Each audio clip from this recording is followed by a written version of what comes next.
Bizde bugün anonimdик суроонун 5-суроосу.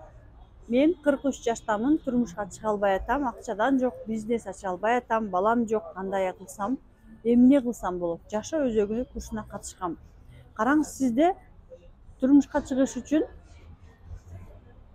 бир блок. Акчаңыз жок, бир блок. Бизнес ача албай атам, бир блок.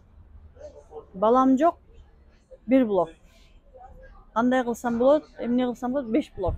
Көрдүңүзбү, биздин жашообузда буга окшогон блоктор абдан көп. Сиз албетте бизнес менен, мисалы, разборго келгенде бир запрос менен келсе болот. Разбор бир эле запроска жасалат.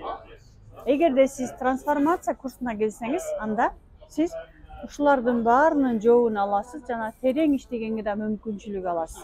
Анткени бизде трансформация курсунда өзүңүз разбор жасаганды, терең болбосо дагы 3-текке чейин барып разбор жасаганды үйрөнөсүз.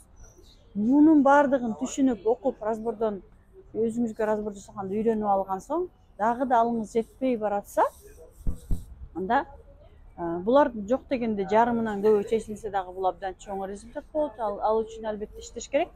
Андан кийин разборго келсеңиз болот. Мисалы, турмушка чыга албай атам дегенде, мында сизде ата-энеңиздин жашоосуна таасир тийгизиши мүмкүн. Акчам жок дегениңиз, бул сиздин атаңыздан келген энергиянын аздыгы болушу мүмкүн. Бизнес ача албай атам, бул атага тиешелүү. Анткени бул үйдүн сыртындагы нерселер атага тиешелүү, үйдүн ичиндеги апага тиешелүү. Балам жок дейсиз, демек бул сиздин балага бере турган сиздин энергияңыздын жетишсиздиги. Анткени бизде энергия болсо, анан биз баланы төрөй алабыз, балага энергия бере алабыз. Ошондуктан келиңиз, сизди күтөбүз, иштеңиз, дагы да тереңдеп иштеңиз.